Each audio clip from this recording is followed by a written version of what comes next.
नमस्कार दोस्तों, स्वागत है एक नए वीडियो में। हम लोग देख रहे हैं प्लेटफॉर्म के द्वारा निकाला गया रेलवे ग्रुप डी परीक्षा 2026 का प्रैक्टिस सेट। आज प्रैक्टिस सेट नंबर 7 देखेंगे। तो आइए देखते हैं फुल एक्सप्लेनेशन के साथ पहले प्रश्न से। पहला प्रश्न कह रहा है कि विभिन्न प्रकार की रासायनिक अभिक्रियाओं के संदर्भ में निम्नलिखित कथनों का विश्लेषण करें और कौन से कथन सत्य है ये हमें बताना है। तो ferrous sulphate crystal FeSO4 into 7H2O को गर्म करने पर पहले वह अपना जल त्यागता है और फिर फेरिक ऑक्साइड, सल्फर डाइऑक्साइड और सल्फर ट्राइऑक्साइड में विघटित हो जाता है। ये बिल्कुल सही है। श्वेत श्याम फोटोग्राफी में सिल्वर क्लोराइड और सिल्वर ब्रोमाइड के प्रकाशीय वियोजन का उपयोग किया जाता है। ये भी सही है। श्वसन एक उष्मा शोषी अभिक्रिया है क्योंकि इसमें ग्लूकोज को तोड़ने के लिए ऊर्जा की आवश्यकता होती है। ये गलत है। बिना बुझे हुए चूने CaO की जल के साथ अभिक्रिया एक अत्यधिक उष्माक्षेपी संयोजन अभिक्रिया है। तो ये भी सही है। आंसर हो जाएगा 1, 2 और 4 जो है वो सही है। श्वसन एक उष्मा शोषी नहीं बल्कि एक उष्माक्षेपी अभिक्रिया है, एक्सोथर्मिक अभिक्रिया है। इसमें कोशिकाओं के अंदर ग्लूकोज के ऑक्सीकरण से ऊर्जा जो है मुक्त होती है। और CaO प्लस H2O को रिएक्शन कराएंगे तो ये होगा CaOH के होल ट्वाइस होगा। और FeSO4 इंटू 7H2O को जब हीट करेंगे तो ये FeSO4 प्लस 7H2O अलग हो जाएगा, उजला रंग का होगा। फिर 2FeSO4 जो है और हीट करने पर Fe2O3 plus SO2 plus SO3 में बन जाएगा। इस वियोजन से फेरस सल्फेट टूटकर ठोस फेरिक ऑक्साइड Fe2O3 और सल्फर डाइऑक्साइड SO2 तथा सल्फर ट्राइऑक्साइड SO3 गैसों का निर्माण जो है वो करता है। नेक्स्ट प्रश्न है अभिकथन और कारण का। अभिकथन है कि जब प्रकाश की किरण जल अपवर्तनांक 1.33 से कांच जो है अपवर्तनांक 1.52 में तिरछी प्रवेश करती है तो वह अभिलंब की ओर झुक जाती है। कारण देखना है कि क्या है। तो जब प्रकाश विरल माध्यम कम अपवर्तनांक, देखिए कम अपवर्तनांक है इसके अपेक्षा, से सघन माध्यम अधिक अपवर्तनांक में प्रवेश करता है तो प्रकाश की चाल कम हो जाती है जिसके कारण वह अभिलंब की ओर झुकता है। ये सही है। यानी अभिकथन कारण दोनों सत्य है और कारण भी जो है अभिकथन की सही व्याख्या करता है। अगला है जब किसी वस्तु पर गुरुत्वाकर्षण बल लगता है तो वस्तु निम्नलिखित में से क्या अनुभव करती है। वो अनुभव करती है त्वरण। क्या है? त्वरण अनुभव करती है। वस्तु पर गुरुत्वाकर्षण बल के प्रभाव के कारण वस्तु में जो त्वरण उत्पन्न होता है उसे गुरुत्वीय त्वरण कहते हैं। गुरुत्वीय त्वरण G का मान जो होता है कैपिटल G कैपिटल M जो है R² होता है। पृथ्वी से ऊपर जाने पर गुरुत्वीय त्वरण का मान घटता है और अंदर जाने पर भी गुरुत्वीय त्वरण का मान घटता है। जल के अणु में हाइड्रोजन व ऑक्सीजन परमाणुओं के द्रव्यमान का अनुपात H:2 निम्नलिखित में से कौन सा है। और इसका सही आंसर हो जाएगा H अगर मान लिया कि 2 है और वो 16 है अर्थात 1:8 हो जाएगा। आंसर हमारा जो है C हो जाएगा। परवल क्षार और दुर्बल अम्ल की मिश्रण वाले लवण का pH मान जो है कितना होता है। तो जो परवल रहेगा उधर का मान जो है वो ज्यादा होता है। तो आंसर हमारा हो जाएगा इसका 5 जो pH मान 7 से अधिक होगा। यानी परवल क्षार है तो क्षार की तरफ ज्यादा होगा। ये 0 और 7 और ये 14 यानी 40। इधर जो होता है अम्लता बढ़ता है। क्या है? अम्लता बढ़ता है। और इधर जो है क्षारता बढ़ता है। क्षारता बढ़ता है। 7 पे जो है वो उदासीन होता है। क्या है? उदासीन होता है। तो आंसर हमारा A हो जाएगा। दूरी समय ग्राफ एक सीधी रेखा ना होकर एक वक्र है। यह क्या दर्शाता है। और यह दर्शाता क्या है। तो पिंड असमान गति से जो है वो गतिमान है। क्या है? असमान। एक सीधी रेखा का ग्राफ एक समान चाल को दर्शाता है जहां वस्तु समान समय के समान दूरी जो है तय करती है। वेग समय ग्राफ का वक्र होना यह इंगित करता है कि समय के साथ वस्तु की चाल बदल रही है यानी वस्तु जो है त्वरित हो रही है। यौन क्रिया में प्रगाढ़ शारीरिक संबंध स्थापित होते हैं और ऐसे अनेक रोग हैं जिनका लैंगिक संचरण हो सकता है। निम्नलिखित में कौन सा रोग जीवाणु के कारण होता है। और इसका सही आंसर हमारा जो हो जाएगा 7वां के A होगा। गोनेरिया और सिफिलिस जो है दोनों। क्या है? गोनेरिया जो है गोनोरिया नामक बैक्टीरिया द्वारा होता है और सिफिलिस नामक जीवाणु के कारण होता है। क्या है? सिफिलिस जो है किसके, गोनेरिया जो है किससे होता है, नेसेरिया गोनोरियाई नामक बैक्टीरिया से होता है और सिफिलिस जो है ट्रेपोनेमा प्रेडम नामक जो है जीवाणु के कारण होता है। नेक्स्ट है निम्नलिखित सजीवों में से, क्या है, निम्नलिखित सजीवों में से किस सजीव में अस्थियां होती है जो शरीर की गतिशीलता में सहायक होती है। और इसका सही आंसर हो जाएगा वो है सांप। क्या है? सांप होता है। सांप एक कशेरुकी प्राणी है जिसमें जो है रीढ़ की हड्डी और पसलियां पाई जाती है। सांप की पसलियां और मांसपेशियां उसे वलयाकार गति जो है करने में सहायता करती है। एक गोलाकार दर्पण के लिए ध्रुव और वक्रता के केंद्र के बीच की दूरी होती है, क्या होती है? तो ध्रुव और एफ के बीच की दुगनी दूरी होती है। क्या है? दुगनी दूरी होती है। आंसर हमारा जो है सी हो जाएगा। अगला प्रश्न है कि पादप में बृहद पोषकों की आवश्यकता के संबंध में निम्नलिखित में से कौन सा कथन जो है वो सही है? तो पादपों की बड़ी मात्रा में बृहद पोषक की आवश्यकता जो है होती है। आंसर हमारा बी हो जाएगा। कुल 17 मुख्य पोषक तत्वों में से 9 को बृहद पोषक माना जाता है। तो कितने आंसर हमारे कौन सा आंसर सही होगा? पादपों को बड़ी मात्रा में बृहद पोषक की आवश्यकता होती है।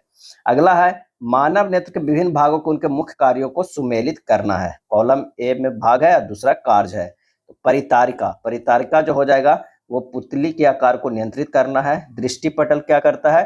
तो वो करता है वह सूक्ष्मग्राही पर्दा जहां वस्तु का वास्तविक और उल्टा प्रतिबिंब बनता है। पश्चिमावी पेशिया की अगर बात करें तो अभिनेत्र लेंस की फोकस दूरी को समायोजित करना यानी समंजन क्षमता। और कॉर्निया जो है नेत्र में प्रवेश करने वाले प्रकाश की किरणों को अधिकांश अपवर्तन करना। 11 के हमारा जो हो जाएगा वो सी आंसर हो जाएगा।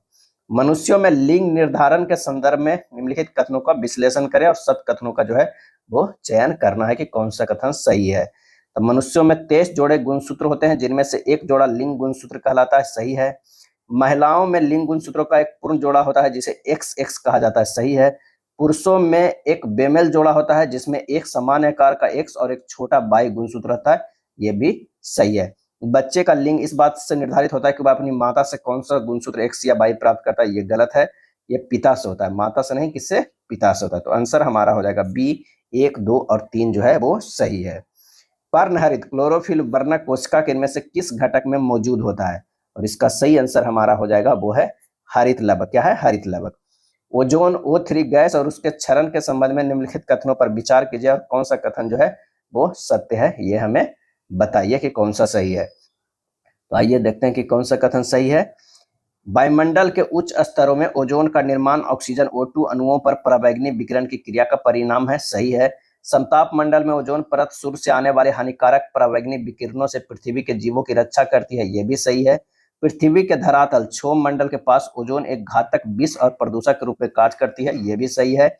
1980 के दशक में ओजोन परत के तेजी से क्षरण का मुख्य कारण रेफ्रिजरेटर और अग्निशामक यंत्रों में प्रयुक्त होने वाले क्लोरोफ्लोरोकार्बन थे, तो ये भी सही। आंसर हो जाएगा 1, 2, 3, 4, ये चारों जो है वो सही है।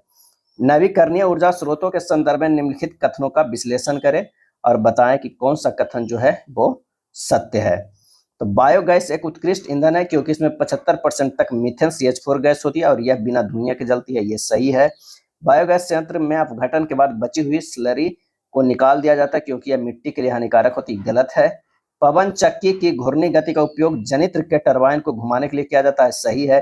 किसी पवन ऊर्जा फॉर्म को स्थापित करने के लिए न्यूनतम पवन चाल 15 किलोमीटर पर घंटा होनी चाहिए, तो ये भी सही है। आंसर हमारा जो हो जाएगा 1, 3 और 4 हो जाएगा। तो आंसर हमारा क्या हो जाएगा? ए हो जाएगा।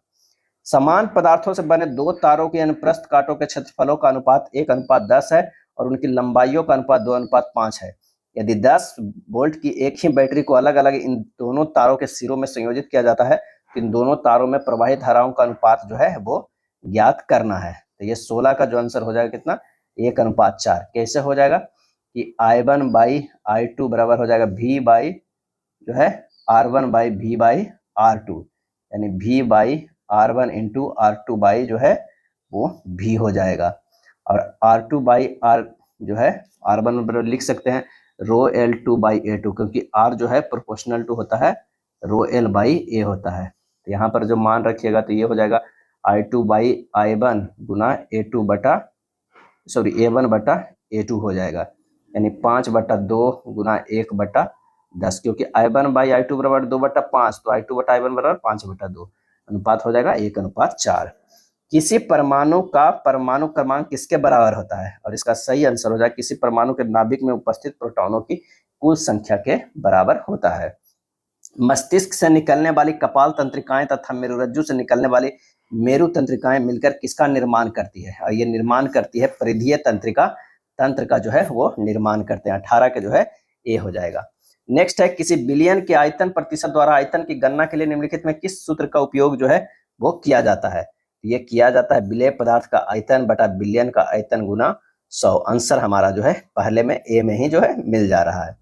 मानव हृदय से जुड़ी प्रमुख रक्त वाहिकाओं को उनके कार्यों के साथ सुमेलित करना है। तो महाशिरा जो है वो क्या करता है, शरीर में विऑक्सीजनित रक्त को दाएं आलिंद में लाता है। फुफ्फुस शिरा जो है वो क्या करता है, तो फुफ्फुस शिरा जो है फेफड़ों से ऑक्सीजन युक्त रक्त को बाएं आलिंद में लाता है। महाधमनी के काम है बाएं निलय से ऑक्सीजन युक्त रक्त को पूरे शरीर में ले जाना। अब फुफ्फुस धमनी का काम है दाएं निलय से विऑक्सीजनित रक्त को फेफड़ों तक ले जाना। आंसर हमारा जो है वो सी हो जाए, इसे ध्यान रखिएगा। इसी में जो है घुमा घुमा के प्रश्न पूछता है तो गलत होता है, ये काफी इंपॉर्टेंट प्रश्न है। अगला है सोडियम क्लोराइड के जलीय विलयन के विद्युत अपघटन यानी क्लोर क्षार प्रक्रिया से प्राप्त उत्पादों और उनके उपयोगों पर विचार करना है और सत्य कथनों का जो है वो चयन करना है। तो एनोड पर क्लोरीन गैस मुक्त होती है जिसका उपयोग जल की स्वच्छता और पीवीसी बनाने में किया जाता है, सही है। कैथोड पर हाइड्रोजन गैस मुक्त होती है जिसका उपयोग ईंधन और अमोनिया बनाने में किया जाता है, सही है। कैथोड के पास सोडियम हाइड्रोक्साइड विलयन बनता है जिसका उपयोग साबुन तथा मार्जक बनाने में होता है, ये भी जो है सही है। इस प्रक्रिया से प्राप्त क्लोरीन गैस के शुष्क बुझे हुए चूने KOH के होल्ड टॉयस के साथ अभिक्रिया कराकर विरंजक चूर्ण बनाया जाता है, ये भी सही। तो 1 2 3 4 ये चारों जो है हमारा सही है, आंसर हमारा डी हो जाएगा। पादप हार्मोन और उनके प्रभावों के संदर्भ में निम्नलिखित कथनों को विश्लेषण करें, कौन सा कथन सत्य है ये हमें बताना है। ऑक्सिन प्रोह के अग्रभाग पर संश्लेषित होता है और कोशिकाओं की लंबाई में वृद्धि में सहायक होता है, ये सही है। जिब्रेलिन तने की वृद्धि में सहायता करते हैं, ये भी जो है सही है। साइटोकाइनिन कोशिका विभाजन को प्रेरित करते हैं इसलिए ये फलों और बीजों में अधिक सांद्रता में पाए जाते हैं, ये भी सही है। एथिलीन एक गैसीय हार्मोन है जो पौधे की वृद्धि को रोकता है और मुख्य रूप से पत्तियों को मुरझाने के कारण बनता है, तो ये जो है गलत है। आंसर हो जाएगा 1 2 3 जो है वो सही है, 22 के बी हो जाएगा। तत्वों के भौतिक गुणों के आधार पर उनके अपवादों को सुमेलित करना, एक तरफ जो है विशेषता एक तरफ तत्व। कमरे के ताप पर जो है द्रव क्या होता है, कौन है, तो वो है ब्रोमीन। सबसे अधिक आघात वर्ध जो है वो कौन है, तो वो है सोना। विद्युत का सुचालक जो है वो कौन है, वो ग्रेफाइट। अत्यधिक कम गलनांक जो है गैलियम एवं सीजियम हो जाएगा। आंसर हमारा 23 के ए हो जाएगा। घरेलू परिपथ में होने वाली घटनाओं के संदर्भ में निम्नलिखित कथनों पर विचार कीजिए और सत्य कथन का जो है वो चयन करना है। तो लघु पथ यानी शॉर्ट सर्किटिंग तब होता है जब विद्युन्मय तार, लाइव वायर और उद्देश्यहीन तार सीधे संपर्क में आते हैं, बिल्कुल। अति भारण तब हो सकता है जब एक ही सॉकेट से कई उच्च शक्ति वाले उपकरणों को जोड़ दिया जाता है, यानी तो ये सही। ओवरलोडिंग तभी हो सकता है जब कई उपकरण उसमें जोड़ दिया जाता है। सुरक्षा फ्यूज का तार उच्च प्रतिरोध और निम्न गलनांक वाले पदार्थ से बना होता है, बिल्कुल सही। अर्थ वायर उपकरणों को धात्विक अवकरण से जुड़ा होता है जो क्षरण की स्थिति में धारा को उच्च प्रतिरोध का मार्ग प्रदान करता है, गलत। आंसर हो जाएगा 1 2 3 हो जाएगा। 24 का कितना आंसर होगा, बी होगा। 25 है कि साबुन और अपमार्जक के मध्य रासायनिक अंतर के संबंध में निम्नलिखित कथनों पर विचार कीजिए, अब कौन सा कथन सत्य है ये हमें बताना है। तो साबुन लंबी श्रृंखला वाले कार्बोक्जिलिक अम्लों के सोडियम या पोटेशियम लवण होते हैं, बिल्कुल सही। अपमार्जक समानांतर लंबी श्रृंखला वाले सल्फोनिक अम्लों के सोडियम लवण होते हैं, सही है। साबुन कठोर जल में उपस्थित कैल्शियम और मैग्नीशियम आयनों के साथ अघुलनशील अवक्षेप बनाते हैं। अपमार्जक कठोर जल में अवक्षेप नहीं बनाते हैं क्योंकि इनके कैल्शियम और मैग्नीशियम लवण जल में घुलनशील होते हैं, ये चारों सही है। आंसर हमारा डी हो जाएगा। अब आइए देखते हैं मैथमेटिक्स सेक्शन में। एक दुकानदार एक वस्तु 500 में खरीदता है और उसे 600 में बेचता है, लाभ प्रतिशत कितना हो जाएगा। सीधे 20% होगा, लेकिन डायरेक्ट अगर कर सकते हैं तो ठीक है, नहीं तो 600 माइनस 500 बटा 500 गुना 100 कर दीजिए, आ जाएगा। कितना हो जाएगा, 100 बटा 500 गुना 100। 500 में 100 बढ़ रहा है तो यानी सीधे 20% हो जाएगा। कितना, 20%। आंसर हमारा सी हो जाएगा। एक छोटी निर्माण फर्म में 6 कर्मचारी है जो सड़क की मरम्मत का काम 8 दिनों में पूरा कर सकते हैं। अगर 4 और कर्मचारी जोड़े जाए तो उन्हें वही काम पूरा करने में कितने दिन लगेंगे। तो सबसे अच्छा M1 D1 और H1 बराबर M2 D2 और H2 का जो है फार्मूला लगा देना है। 6 गुना 8 बराबर जो है 6 प्लस 4 इंटू x कर दीजिए। x बराबर हो जाएगा 6 गुना 8 बटा 10, ये हो जाएगा 4.8 दिन हो जाएगा। आंसर हमारा क्या हो जाएगा, डी हो जाएगा। क्या है, डी हो जाएगा। अगला प्रश्न है सरल करना है। a प्लस बी के होल स्क्वायर माइनस ए माइनस बी के होल स्क्वायर में जो है वो क्या करना है, जो है सरल करना है। तो आइए इसको सरल करते हैं। A square plus B square plus 2ab, ये माइनस हो जाएगा A square plus B square minus 2ab। जब ये करेंगे तो ये प्लस हो जाएगा, ये माइनस में चला जाएगा तो ये दोनों कट जाएगा, प्लस प्लस 4ab बच जाएगा। आंसर हमारा जो है क्या हो जाएगा, डी हो जाएगा। एक समबाहुभुज में प्रत्येक आंतरिक और बाह्य कोण के बीच का अंतर 60 डिग्री है। बहुभुज की भुजाओं की संख्या जो है ज्ञात करना है। तो आंतरिक कोण प्लस बाह्य कोण बराबर क्या होता है, आंतरिक कोण प्लस बाह्य कोण बराबर जो होता है 180 डिग्री। अब आंतरिक कोण माइनस बाह्य कोण बराबर कितना 60 डिग्री, क्या है 60 डिग्री। तो दोनों में जब इसे हल करेंगे तो क्या होगा 2 गुना बाह्य कोण बराबर कितना हो जाएगा 120 डिग्री। तो बाह्य कोण बराबर कितना हो जाएगा, बाह्य कोण बराबर हो जाएगा कितना 60 डिग्री। बहुभुज की भुजाओं की संख्या कितनी होती है, तो ये होती है 360 डिग्री बटा बाह्य कोण यानी 60, ये हो जाएगा 6। आंसर हमारा भुजाओं की संख्या, बहुभुज के भुजाओं की संख्या 360 बटा बाह्य कोण यानी 6 हो जाएगा। एक समकोण आयताकार प्रिज्म की विमाएं 10 सेंटीमीटर गुना 6 सेंटीमीटर गुना 8 सेंटीमीटर है। इसका कुल पृष्ठीय क्षेत्रफल जो है वो क्या है। एक समकोण आयताकार प्रिज्म के कुल पृष्ठीय क्षेत्रफल बराबर होता है आधार का परिमाप गुना ऊंचाई प्लस 2 गुना आधार का क्षेत्रफल, यानी 2 गुना 10 प्लस 6 गुना 8 प्लस 2 गुना 10 गुना 6 हो जाएगा। जब हल कीजिएगा तो 256 प्लस 120 यानी 376 सेंटीमीटर स्क्वायर। एक समकोण आयताकार प्रिज्म की कुल पृष्ठीय क्षेत्रफल आधार का परिमाप गुना ऊंचाई प्लस 2 गुना आधार का क्षेत्रफल होता है। तो आंसर हमारा हो जाएगा कौन सा, बी हो जाएगा। 540 डिग्री को रेडियन में बदलना है, 540 को, तो 540 गुना पाई बटा 180 डिग्री जो है रेडियन हो जाएगा। 180 को जो ये काट दीजिए, ये हो जाएगा कितना 3 पाई रेडियन, क्या 3 पाई रेडियन हो जाएगा। आंसर हमारा जो है ए होगा। अगर x बराबर जो है 2.5 और y बराबर जो है 5/8 है, क्या है 5/8 है, तो x माइनस वाई गुना 4 बराबर जो है क्या होगा, इसे हल करना होगा। तो यहाँ पर x बराबर 2.5 है, y बराबर 5/8 को लिख सकते हैं 0.625 होता है। x माइनस वाई इंटू 4 है, यानी 2.5 माइनस 0.625 गुना 4 हो जाएगा 1.875 गुना 4, ये हो जाएगा 7.5। आंसर हमारा जो है बी हो जाएगा। निम्नलिखित में कौन सा अनुपात सबसे बड़ा है, क्या है सबसे बड़ा है, तो 43:76 को लिख सकते हैं, 43:76 को लिख सकते हैं कितना 0.565। 30/74 को कितना लिख सकते हैं 0.405, ये हो जाएगा कितना 0.565 है। अब 22/61 के लिख सकते हैं 0.36, 0.38/51 के लिख सकते हैं 0.745। आंसर हो जाएगा ऑप्शन डी, क्या है डी। सबसे बड़ा कौन हो रहा है, डी हो रहा है। एक हॉस्टल में 80 विद्यार्थी हैं, नए एडमिशन के कारण 30 नए विद्यार्थी मेस में शामिल हो जाते हैं। मेस का दैनिक व्यय 260 रुपया बढ़ जाता है, जबकि प्रति विद्यार्थी औसत व्यय 10 रुपया कम हो जाता है। मेस का मूल दैनिक व्यय ज्ञात करना है। माना कि प्रति विद्यार्थी प्रारंभिक औसत व्यय कितना है, x है, मूल खर्चा कितना था 80x था, नया औसत व्यय क्या हुआ x माइनस 10 है, नया खर्च बराबर क्या हुआ 80 गुना x, ये तो है प्लस 260 है, यानी 80 प्लस 30 ये हो गया गुना x माइनस 10 हो गया नई खर्चा। तो प्रश्न से कह रहा है कि 80x प्लस 260 बराबर 110x माइनस 1100 हो जाएगा। 30x बराबर जो है 1360 हो जाएगा। x का मान जो निकल जाएगा वो कितना हो जाएगा 136/3 हो जाएगा। अब प्रारंभ में मेस का मूल दैनिक व्यय कितना था 80x था, क्या है 80x था, 80 गुना 136/3 ये हो गया 10,880/3, यानी हमारे पास हो जाएगा 3626.6, यानी 3630 रुपया मोटा मोटी। आंसर हमारा जो है डी हो जाएगा।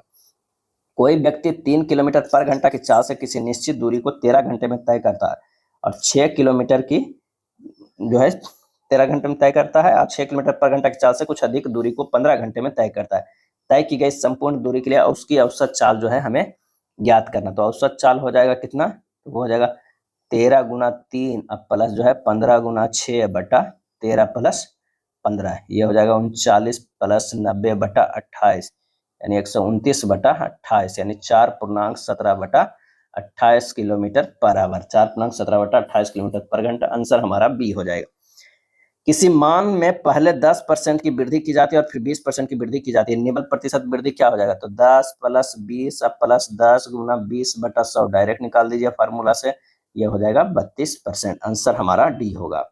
8 सेंटीमीटर तक त्रिज्या और 15 सेंटीमीटर ऊंचाई वाले एक लंब वृत्तीय शंकु का संपूर्ण पृष्ठीय क्षेत्रफल क्या हो जाएगा।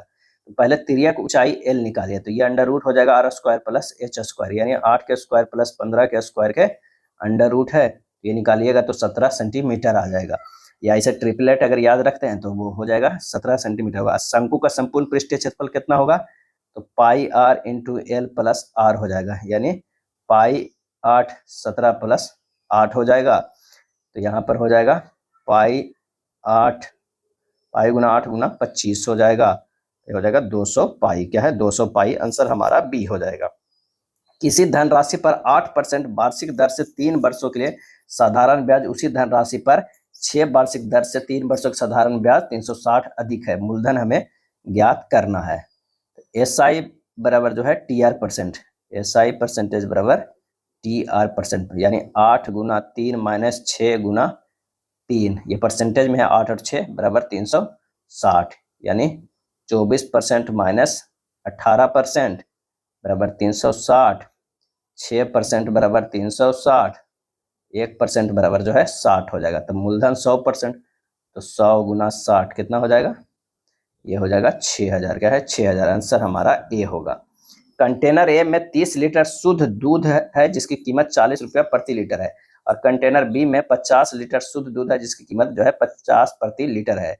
सभी सामग्री को एक साथ मिला दिया जाता है तो मिश्रण की प्रति लीटर औसत कीमत कंटेनर ए के दूध के प्रति लीटर औसत कीमत की कितनी अधिक या जो है वो कम है, ये हमें बताना है। औसत कीमत बराबर हो जाएगा 30 गुना 40 प्लस 50 गुना 50 बटा 30 प्लस 50, ये हो जाएगा 1200 प्लस 2500 बटा 80, यानी 3700 बटा 80, यानी 46.25। और 46.25 में 40 घटा देंगे तो 6.25 जो है वो कम वाला नहीं होगा, अधिक वाला होगा। क्या है, 25 अधिक। आंसर हमारा 39 के डी हो जाएगा। मूल्य में अभिष्ट अंतर 46.25 माइनस 40, 6.25 अधिक हो जाएगा। 6 परीक्षा अंकों का औसत जो है 8 है। अगर 7वां अंक जोड़ दिया जाए तो नया औसत 9 हो जाए, तो जोड़े गए नए अंक का मान जो है वो क्या हो जाएगा, तो जोड़े गए नए अंक का मान 7 गुना 9 माइनस 6 गुना 8 कर दीजिए, यानी 63 माइनस 48 कितना हो जाएगा, 15 हो जाएगा। आंसर हमारा ए होगा। एक नाव को धारा के अनुकूल 16 किलोमीटर जाने पे 2 घंटे लगते हैं और धारा के प्रतिकूल 16 किलोमीटर वापस आने में 4 घंटे लगते हैं, तो धारा की गति जो है वो क्या हो जाएगा, तो धारा के अनुकूल नाव की चाल 16/2 यानी 8 किलोमीटर पर घंटा, और धारा के प्रतिकूल 16/4 यानी 4 किलोमीटर पर घंटा। धारा की चाल कितना होगा, 8 माइनस 4/2 कर दो, यानी 2 किलोमीटर पर घंटा। आंसर हमारा जो है ए होगा। ए किसी काम को 12 दिन में कर सकता है, बी 18 दिन में कर सकता है, सी जो है 36 दिनों में कर सकता है। अगर वे 3 दिन साथ काम करते हैं तो ए चला जाता है। बी और सी को और कितने दिन लगेंगे, ए को जो है 12 दिन, बी को जो है 18 दिन और सी को जो है 36 दिन। एलसीएम अगर इन तीनों को लेते हैं तो 36 होता है, 12 तिया 36, 18 दूनी 36 और ये 3 2 1 जो है इसका थी। अब ए प्लस बी प्लस सी मिलके जो है 3 दिन काम कर रहा है, प्लस बी प्लस सी मिलके जो है एक काम, टोटल कितना काम है 36। ए बी सी के 3 2 5 1 6, 6 गुना 3 प्लस बी प्लस सी का कितना हो रहा है 2 प्लस 1 और गुना x बराबर 36, 6 18 घट जाएगा, 3x बराबर 36 माइनस 18, ये 18 आ जाएगा, x बराबर जो है 6 दिन। आंसर हमारा क्या हो जाएगा, वो ए हो जाएगा। 42 के जो है ए आएगा।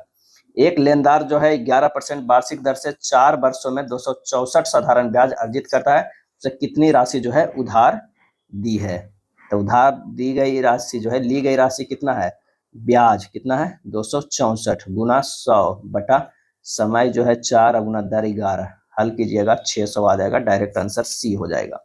यदि 8p बराबर 4q बराबर 2r है तो pqr का मान हमें ज्ञात करना है। 4p बराबर 2q बराबर r, तो p अनुपात q अनुपात r बराबर जो हो जाएगा 1/4 अनुपात 1/2 अनुपात 1 हो जाएगा, और गुना 4 से जो है वो क्या कर दीजिए, गुना 4 कर दीजिए, ये हो जाएगा 1/2/4। आंसर हमारा हो जाएगा कौन सा, सी हो जाएगा, 44 के सी। a के पावर 4 प्लस a के पावर जो है a बटा जो है 4 हो जाएगा बराबर 34 है, तो a के पावर 6 प्लस 1/a के पावर 6 का मान जो है वो क्या होगा, हमें ये बताना है। तो a स्क्वायर केप स्क्वायर प्लस a बटा a स्क्वायर बराबर ये क्या है 34 है, यही लिखा हुआ है। अब इसको कर देते हैं a square plus 1/a square के whole square minus 2 into a square into 1/a square बराबर क्या है 34 है। ये हो गया a square plus 1/a square बराबर हो जाएगा √34 प्लस 2 हो जाएगा, क्या है 2 इधर चला गया, रूट में तो कितना √6 सॉरी रूट 6 34 और 36 आ गया, ये कितना हो गया 6 हो गया। अब यहाँ पर a के पावर 6 प्लस 1 बाई ए के पावर 6 बराबर हो जाएगा a के पावर 4 प्लस 1 बाई ए के power 4 into A square plus 1 by A square minus A square plus 1 by A square. यहाँ हमारा एक फार्मूला में तोड़ दिए हैं, इसे तोड़ दिए हैं। तो ये इसका मान 34 दिया हुआ है, इसका मान 6 आया, माइनस 6 हो जाएगा, ये हमारा हो जाएगा 204 माइनस 6 कितना आ गया 198। आंसर हमारा डी हो जाएगा। यदि ए और बी समीकरण x square minus 7x plus 12 बराबर 0 के मूल है तो A cube plus B cube बटा A square plus B square plus 1 का मान जो है वो क्या हो जाएगा। तो पहले तो समीकरण को हमको ए और बी का मान निकालना है। टूट जाएगा X square minus 4x minus 3x plus 12 equal to 0। ये हो जाएगा x कॉमन ले लेंगे, x माइनस 4 माइनस 3 कॉमन ले लेंगे, x minus 4 equal to 0। x का मान आ जाएगा 3 और 4, यानी a का मान आ जाएगा 3 और b के मान जो आ जाएगा वो 4 आ गया। अब कह रहा है 3 के क्यूब प्लस 4 के क्यूब बटा 3 के स्क्वायर प्लस 4 के स्क्वायर प्लस 1, यानी 27 प्लस 64 बटा 9 प्लस 16 प्लस 1 91 बटा 26 यानी 3.5 हो जाएगा। आंसर हमारा ए हो जाएगा। पी क्यू आर संयुक्त रूप से एक व्यवसाय शुरू करते हैं। यह सहमति हुई कि पी 6 महीने के लिए 25,000, क्यू 5 महीने के लिए 44,000 और आर 3 महीने के लिए 50,000 का निवेश करेगा। 1,04,000 के कुल लाभ में पी की कितनी राशि जो है प्राप्त होगी। यहाँ पर जो है पी अनुपात क्यू अनुपात आर है, ये 25,000, ये 44,000, ये 50,000। अगर इसको देखा जाए समय है 6, 5 और 3 है, गुना कर लीजिए 150 अनुपात 220 अनुपात जो है 150 होगा, ये 15, 22, ये 15 कर सकते हैं सिंपल में। अब इतना यूनिट बराबर दिया हुआ है, जोड़ के अगर यूनिट देखते हैं तो वो दिया हुआ 1,04,000, तो पी का हिस्सा 15 यूनिट है, तो 15 यूनिट के हिस्सा 1,04,000 जो है बटा टोटल कितना है 52 यूनिट गुना 15 कर दीजिए। आंसर हमारा जो आ जाएगा 30,000 आ जाएगा। आंसर डी होगा। दिए गए आंकड़ों को समांतर जो है माध्य ज्ञात करना है। ये जो रहा है समांतर माध्य ज्ञात करना है, तो माध्य बराबर होता है सिग्मा एफ एक्स बटा सिग्मा एफ होता है, यानी 10 गुना 5 प्लस 20 गुना 5 प्लस 30, ये सब गुना करना है एक दूसरे से। 30 गुना 4 प्लस 40 गुना 6 प्लस 50 गुना 5, अब बटा ये सबको जोड़ना है सिग्मा एफ का। तो 5 10 10 20 5 25, ये 25 से भागा दीजिए, यानी 760 बटा 25 30.4 आ जाएगा। आंसर हमारा जो है डी होगा। वह सबसे छोटी कौन सी संख्या है जिसमें 3 जोड़ने पर यह 27 35 25 और 21 में पूर्ण रूप से विभाज्य हो जाएगा। तो सबसे पहले तो जो है एलसीएम लेके और -3 कर दीजिए, तो एलसीएम जो हो जाएगा 4725 आ रहा है, -3 करते हैं तो 4722 हो जाएगा। आंसर हमारा जो है ए होगा। साइन 3 थीटा बराबर कॉस थीटा -6 डिग्री है, थीटा का मान ज्ञात करना है। तो साइन 3 थीटा बराबर जो है कॉस थीटा -6 डिग्री है, तो साइन 3 थीटा बराबर लिख सकते हैं sine 90 degree minus theta plus 6, ये हो जाएगा 3 थीटा बराबर 90 degree minus theta plus 6 degree, यानी 4 थीटा बराबर 96 डिग्री, थीटा बराबर जो है 24 डिग्री। क्या हो जाएगा 24 डिग्री। आंसर ए हो जाएगा। अब आइए देखते हैं जनरल इंटेलिजेंस एंड रीजनिंग के प्रश्न। यदि जो है परसेंटेज आर गुना है तो कुछ ज्ञात करना है, प्रश्न अनुसार बदल देते हैं चिन्ह को।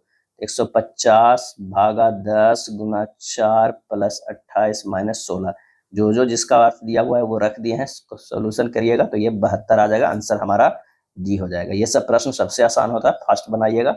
अगर फुट को इतना रूप में कोड किया जाता है तो हैंड को किस प्रकार किया जाता है। तो एफ से जी ओ पी यानी +1 सब में किया गया है, तो यहाँ भी कर दें। एच से आई, ए से बी, एन के बाद जो हो जाएगा ओ और डी के बाद ई हो जाएगा। आंसर हमारा जो हो जाएगा बी हो जाएगा। नीचे दी गई जानकारी को पढ़े और निम्नलिखित प्रश्नों का उत्तर दें। परिवार में कितने पुरुष सदस्य, ये पूछ रहा है। 6 व्यक्ति हैं, परिवार में 2 विवाहित जोड़े हैं, यानी 2 तो होगा। डी ए की दादी है और बी की माँ है, सी बी की पत्नी है, एफ की माँ है, एफ ई की पोती है। इससे पता चल रहा है परिवार में ए लड़का है या लड़की स्पष्ट नहीं है, तो परिवार में कितने पुरुष सदस्य निर्धारित नहीं किया जा सकता है। आंसर हमारा जो है वो डी हो जाएगा। निम्नलिखित श्रृंखला में अगले स्थान आने वाली की संख्या है।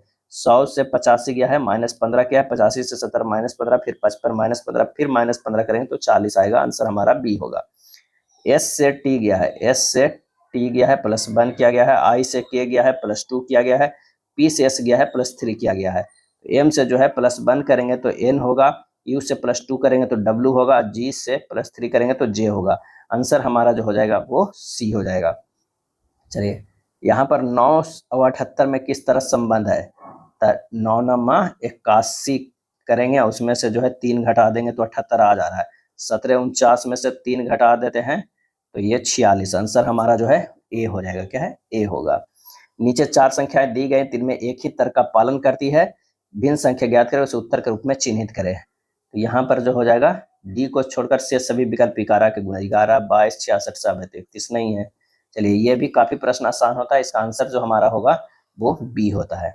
A B C D E F की लंबाई अलग है, सी ठीक एक पंक्ति से छोटा है, डी ए से छोटा है लेकिन एफ से लंबा है, ई एफ से छोटा है, सी बी से छोटा है। कितने व्यक्ति जो है डी से लंबे है। अरेंज करिए प्रश्नानुसार, B greater than C greater than A greater than D greater than F और ग्रेटर देन ई हो जाएगा। आंसर हमारा जो हो जाएगा कौन सा हो जाएगा, तो आंसर हो जाएगा सी हो जाएगा। कितने व्यक्ति डी से लंबे हैं, तो ये 3 व्यक्ति जो है लंबे हैं। ए का अर्थ प्लस है, बी का अर्थ माइनस है। रख लीजिए प्रश्न अनुसार मान, तो 8 गुना 7 माइनस 24 भागा 8 प्लस 5, ये हो जाएगा कितना 58 हो जाएगा। क्या है 58। आंसर हमारा जो है डी हो जाएगा। चलिए अगला जो है डायरेक्शन वाला प्रश्न है, इसका आंसर हो जाएगा बी 4 किलोमीटर है। नेक्स्ट प्रश्न है, इस रेंज को देखना, इसमें से कौन सा कथन जो है सही है। एन ग्रेटर देन टी असत्य है, पी लेस देन डी ये भी असत्य है, जी ग्रेटर देन सत्य है। देख लीजिए जी ग्रेटर देन टी इससे मिल जा रहा है, जी ग्रेटर एंड डी ये भी असत्य है। तो आंसर हमारा जो है सी हो जाएगा।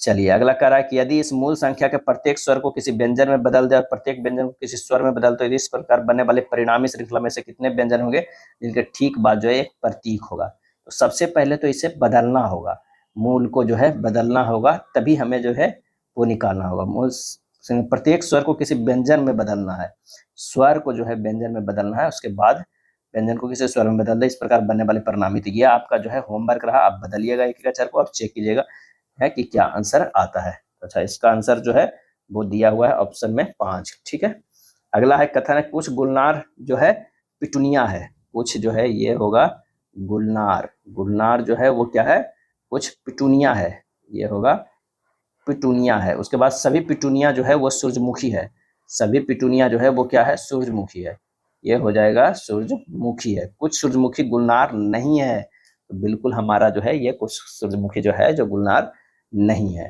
तो कुछ सूरजमुखी गुलनार है सही है, सभी गुलनार सूरजमुखी है गलत है, ये भी सभी पिटुनिया गुलनार है, कोई सूरजमुखी गुलनार नहीं है, ये भी गलत है।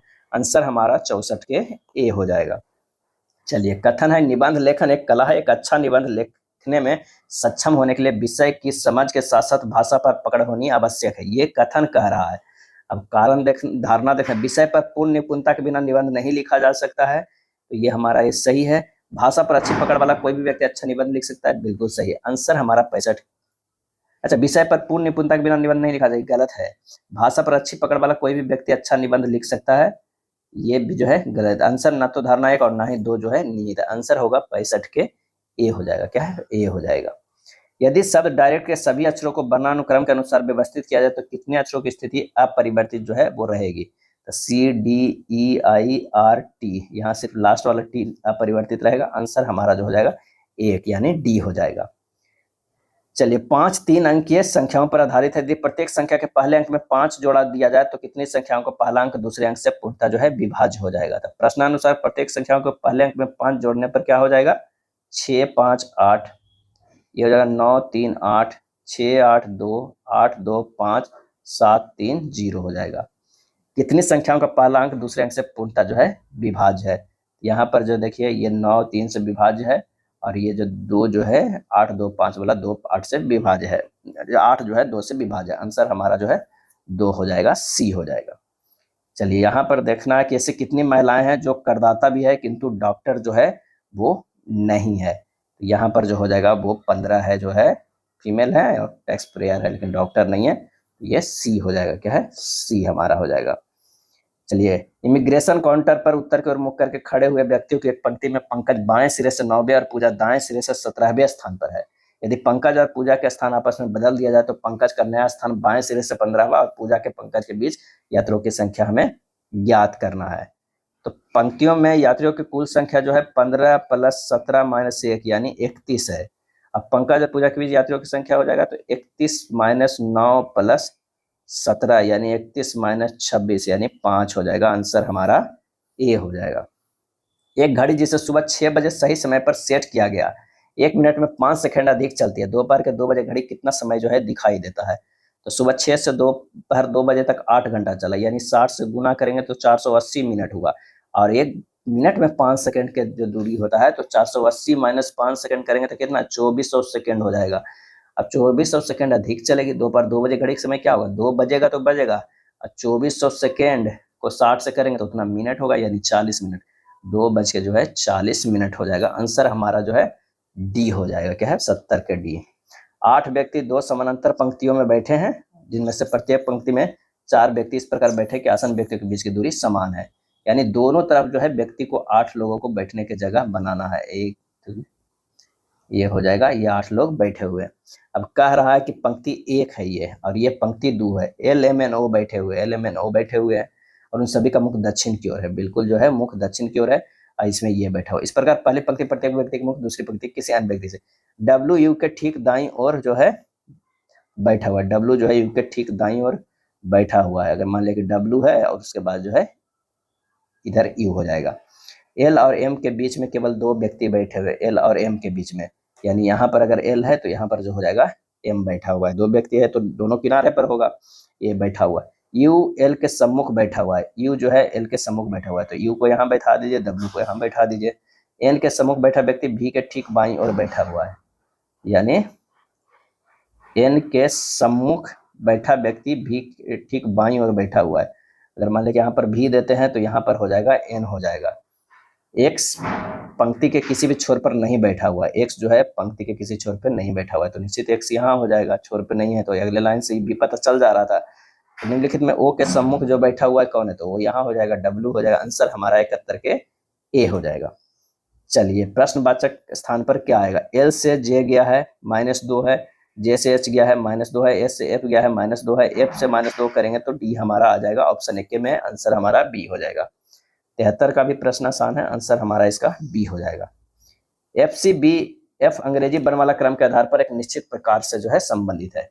F से जो है वो E गया है, B गया है, A गया है और E गया है, तो सब में जो है -1 लग रहा है। देख लीजिए, तो हमारा देखना है N के जैसे। N से पहले जो आता है M आता है, K से पहले J आता है, और J से पहले जो है I आता है, और N से पहले जो है M आता है। आंसर हमारा क्या हो जाएगा? D होगा। चलिए ये भी आसान है, 75 नंबर का आंसर हमारा ए होगा। कथन है सभी प्याज आलू है। अगर ये प्याज है सभी तो ये हो जाएगा आलू। क्या है? आलू हो जाएगा। कोई भी आलू टमाटर नहीं है। कोई भी आलू जो है वो क्या है? टमाटर नहीं है। और कोई भी आलू मक्का नहीं है। इधर जो हो जाएगा मक्का नहीं। कोई भी प्याज टमाटर नहीं है, सही है। कुछ मक्का टमाटर है, गलत हो जाएगा। आंसर हमारा डी। केवल निष्कर्ष जो है वो एक अनुसरण करता है। UHR अंग्रेजी वर्णमाला के क्रम के आधार पर इससे कोडित है, यानी U से X गया है +3 है, +3। S से R K गया है +3 है, A से D गया है +3 है, R से U गया है +3 है, यानी +3 का जो है सीरीज चल रहा है। तो बस IMOH को करना है। ये +3 कर देंगे तो L हो जाएगा, M को +3 करेंगे तो P हो जाएगा, O के +3 करेंगे तो R होगा, S के +3 करेंगे तो B हो जाएगा। आंसर हमारा जो हो जाएगा B हो जाएगा। 6 व्यक्ति है एक वृत्ताकार मेज के चारों ओर केंद्र की ओर मुख करके बैठे हुए हैं। 6 व्यक्ति के सबसे पहले तो बैठने के स्थान बना लीजिए, उसके बाद जो है बैठाइए। क्या क्या कह रहा है? S D के ठीक दाईं ओर बैठा हुआ है। S जो है D के ठीक दाईं ओर बैठा हुआ है। E Q के बाईं ओर दूसरे स्थान पे है। E जो है Q के दूसरे स्थान पे है। इससे नहीं कुछ पता चला कहाँ बैठा है। Q जो है D के ठीक बाईं ओर बैठा हुआ है, तो Q यहाँ बैठा हुआ है, तो निश्चित है कि E जो है यहाँ पर बैठा होगा। F Q के दाईं ओर तीसरे स्थान पे बैठा हुआ है, तो F जो है यहाँ बैठा हुआ है, तो एक बच गया, वो R बैठा हुआ है। R और F के बीच कितने व्यक्ति बैठे हुए हैं? इधर से F के बाईं ओर से गिनती करेंगे तो 1 2 3 लोग बैठे हुए हैं। आंसर हमारा 78 के C हो जाएगा।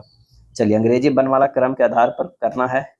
PNQ, यानी P से N गया है -2, N से Q गया है +3, B से Z गया है -2, N से L गया है -2 और Q से P गया है QP -1, यानी हमारा एक -1 में आता है, ये आंसर हो जाएगा। चलिए, एक्टिविटी के प्रत्येक अक्षर को व्युत्क्रमित अंग्रेजी वर्णमाला क्रम में व्यवस्थित किया जाए तो कितने अक्षरों का स्थान अपरिवर्तित होगा। यानी व्युत्क्रमित वर्णमाला को, ए का जो है वो क्या है बाई, सी का वी, टी के यहाँ पर टी, आई का टी, वी का आई, बी का आई, आई का यहाँ आई, और ये हो जाएगा कौन टी का सी, और बाई का ए हो जाएगा। स्पष्ट है कि केवल दो अक्षर का स्थान अपरिवर्तित रहा। एक तो यहाँ पर हमारा ये टी का रहा, और एक जो रहा वो कौन सा आई का। आंसर हमारा जो है कौन सा हो जाएगा 80 का बी हो जाएगा। 2 व्युत्क्रमित अंग्रेजी वर्णमाला क्रम में व्यवस्थित करना था। 24 मार्च, अब जनरल अवेयरनेस देखते हैं। 24 मार्च 2026 को रेल मंत्री अश्विनी वैष्णव ने किस पहल के तहत 5 नए सुधारों की घोषणा की है, तो वो किया है रिफॉर्म एक्सप्रेस। 25 मार्च 2026 में से किस राज्य में पहले खेलो इंडिया जनजातीय खेल का भव्य शुभारंभ जो है हुआ है, तो वो हुआ है छत्तीसगढ़ में। क्या है छत्तीसगढ़। 24 मार्च 2026 को 2 दिवसीय राष्ट्रीय जिला खनिज फाउंडेशन शिखर सम्मेलन 2026 कहाँ संपन्न हुआ है, तो ये संपन्न हुआ है नई दिल्ली में। 23 मार्च 2026 को जल शक्ति मंत्रालय द्वारा डॉक्टर अंबेडकर अंतर्राष्ट्रीय केंद्र नई दिल्ली में किस विषय के अंतर्गत विश्व जल दिवस सम्मेलन 2026 का आयोजन किया गया, ये सम्मेलन किया गया industry for water, industry for water. 18 मार्च 2026 को किसे स्टॉकहोम जल पुरस्कार प्रदान करने की जो है घोषणा की गई है, तो ये की गई काबे मदानी को। विश्व खुशहाली सूचकांक 2026 में भारत की स्थिति के बारे में जो है क्या सही है ये बताना है। भारत की रैंकिंग 2025 के 118वें स्थान से सुधरकर 2026 में 116वें स्थान पर आ गया, ये सही है। आंसर हमारा केवल एक सही है, ये दोनों जो है वो गलत है। सी ड्रैगन 2026 बहुराष्ट्रीय अभ्यास का आयोजन कहाँ किया गया है, और ये बहुराष्ट्रीय का जो है अभ्यास कहाँ किया गया है, तो 87 का आंसर बी हो जाएगा, गुआम अमेरिका में। स्टेट ऑफ हॉर्मुज जो इन दिनों वैश्विक तनाव के कारण चर्चा में किन 2 जल निकायों को आपस में जोड़ता है, काफी इंपॉर्टेंट है, ये पूछा जा सकता है। तो ये हो जाएगा फारस की खाड़ी और ओमान की खाड़ी को। आंसर हमारा जो है बी हो जाएगा। 16 मार्च 2026 को कालिंजर किले की पहाड़ी को राष्ट्रीय भू विरासत स्थल घोषित किया गया। यह किस राज्य में स्थित है, और यह स्थित है उत्तर प्रदेश में। विश्व गोरैया दिवस प्रत्येक वर्ष कब मनाया जाता है, तो ये मनाया जाता है 20 मार्च को। रिलीफ योजना के संदर्भ में निम्नलिखित कथनों पर विचार कीजिए और बताइए कि कौन सा कथन जो है वो सही है। तो यह योजना वाणिज्य और उद्योग मंत्रालय द्वारा पश्चिम एशिया में समुद्री व्यवधानों से प्रभावित निर्यातकों की सहायता के लिए शुरू की गई है, सही है। इसके तहत एमएसएमई निर्यातकों को माल ढुलाई और बीमा आदि भार पर 50% की प्रतिपूर्ति प्रदान की जाएगी, ये भी सही है। यह एक अस्थायी योजना है जिसे भविष्य के सभी वैश्विक संकटों के लिए बनाया गया, गलत है। 1 और 2 जो है सही है। 20 मार्च 2026 को अधिसूचित नए आयकर नियमों के संदर्भ में निम्नलिखित कथनों पर जो है विचार कीजिए और बताइए कि कौन सा कथन जो है वो सही है। तो सरकार ने 50% मकान किराया भत्ता छूट देने के लिए पात्र शहरों की सूची का विस्तार किया, ये सही है। जीवन साथी को दिया गया 10 लाख तक का उपहार अब पूरी तरह से कर मुक्त है और उस पर कोई प्लम्बिंग प्रावधान लागू नहीं होगा, गलत है। नए नियमों का उद्देश्य मध्यम वर्गीय वेतनभोगी कर्मचारियों के लिए कर अनुपालन का आसान बनाना है, सही आंसर हो जाएगा। केवल 1 और 3 जो है वो सही है। 15 मार्च 2026 को Indian Wells Open tennis tournament के पुरुष एकल में जानिक सिनर ने किसे हराकर खिताब जीता, तो ये जीता है डेनियल मेदवेदेव को। 14 मार्च 2026 को किस राज्य के राज्यपाल के रूप में लेफ्टिनेंट जनरल रिटायर्ड सैयद अता हसनैन ने शपथ ली है, तो ये ली है बिहार के राज्यपाल के रूप में। 15 मार्च 2026 को लॉस एंजलिस के डॉल्बी थिएटर में आयोजित 98वें ऑस्कर समारोह में किस फिल्म ने सर्वश्रेष्ठ फिल्म का पुरस्कार जीता है, तो वन बैटल आफ्टर अनदर में। रेगुलेटिंग एक्ट 1773 के अनुसार गवर्नर जनरल की शक्तियां और उत्तरदायित्वों के बारे में निम्नलिखित में कौन सा विकल्प जो है वो गलत है, ये हमें बताना है। क्या है, कौन सा विकल्प जो है वो गलत है। तो यहाँ पर फोर्ट विलियम की नागरिक सरकार के नियम और विनियम बना सकता है, ये सही है। अपनी परिषद के जो है निर्णय को रद्द कर सकता है, क्या है, रद्द कर सकता है, ये गलत है। युद्ध और शांति काल में मद्रास और बंबई प्रेसिडेंसियों को नियंत्रित कर सकता है, सही है। युद्ध और शांति काल में मद्रास और बंबई प्रेसिडेंसियों को अधीक्षक बनने का अधिकार है, ये भी सही है। तो आंसर हमारा जो है 96 के बी हो जाएगा। सर्वोच्च न्यायालय में न्यायाधीशों की नियुक्ति करते समय राष्ट्रपति को निम्नलिखित में किससे परामर्श करना चाहिए, और ये भारत के मुख्य न्यायाधीश से जो है करना चाहिए। हड़प्पा सभ्यता के दौरान आभूषण बनाने के लिए निम्नलिखित में किस सामग्री का उपयोग नहीं किया जाता था, तो हीरा का नहीं किया जाता। हाथी दांत, स्टीएटॉइड और कॉर्नेलियन ये सभी था हीरा। 98 के जो है ए हो जाएगा। भारत के विशाल मैदानों के प्रमुख मिट्टी का प्रकार क्या है, तो वो है जलोढ़ मृदा। क्या है, जलोढ़ मृदा है। इस मिट्टी में पोटास की बहुलता होती है लेकिन नाइट्रोजन, फास्फोरस एवं ह्यूमस की कमी होती है। भारतीय संविधान के किस अनुच्छेद में देश की रक्षा करने और आह्वान किए जाने पर राष्ट्रीय सेवा करने के मौलिक कर्तव्य का उल्लेख किया गया है? तो वो किया गया अनुच्छेद 51A(D) में जो है किया गया है। ये था प्रैक्टिस सेट नंबर 7। अगर वीडियो अच्छा लगा तो लाइक एंड शेयर कर दीजिएगा। धन्यवाद।